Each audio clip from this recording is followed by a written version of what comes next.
Hey everyone. So the New York Times put out another list.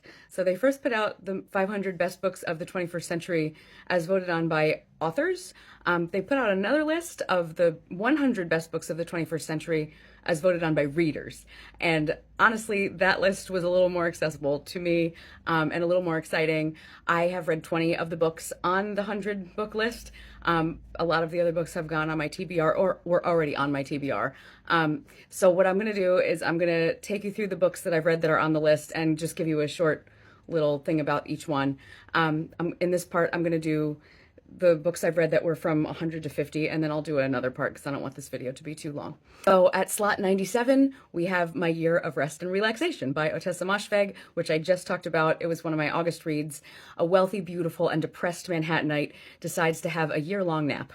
The book is very poignant and, for me at least, very relatable and would be to anyone who has dealt with depression. So I give that one a 4.5. I totally recommend.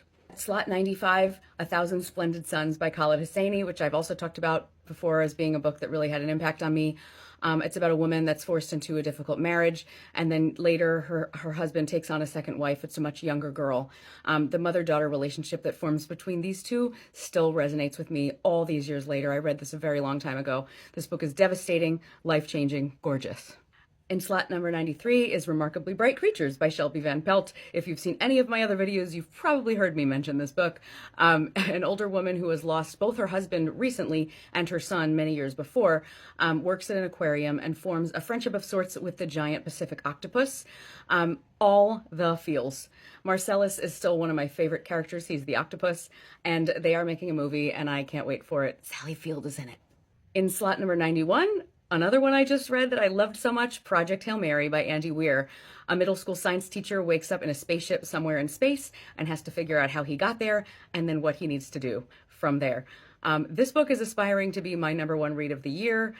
Plus, there is a movie coming starring Ryan Gosling. Yes. In slot number 75 is The Lincoln Highway by Amor Towles. Two brothers and two escaped convicts travel together from Nebraska to New York City.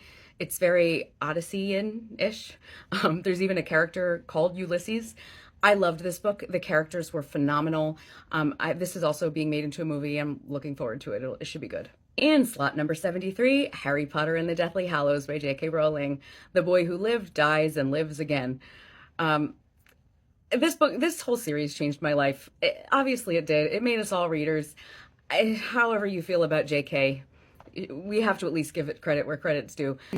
I do feel that Hermione is underused and unappreciated and ridiculously does not end up with Draco in the original series, but I have to thank this series for the Hermione fanfiction that has come out of it, because that has also been life-changing for me. In slot number 59 is Where the Crawdads Sing by Delia Owens. A young girl is abandoned by her family. Each member of her family leaves one by one until she lives alone in her tiny shack on the edge of a giant marshland. She becomes almost one with the nature, and she leads a happy and simple life until she becomes old enough for romance, and then toxic masculinity ruins the party again. I know this book is divisive, but I enjoyed it. I feel like it's a crowd pleaser, but I also think that it should maybe be further back on this list than some of the others I've already mentioned. In slot number 56, The Hunger Games by Suzanne Collins. In a post-apocalyptic America, each district must send gladiators to fight in a to-the-death style competition to ensure food for their districts. A young woman from the poorest district finds herself in the game and uses her strength and wit and some pita bread to save herself. Say what you will about this series, I believe that it had an impact on feminism and it deserves its due. And in slot number 53, we've got Trust by Hernan Diaz, another book I finished recently.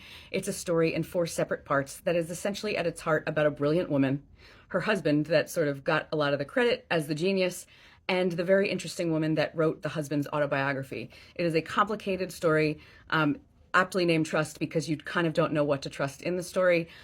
Beautifully done. Yes, it's about the stock market, but it's very gripping, I promise. That's it for the books from 50 to 100 that I've read so far. I will be back with part 2. All right.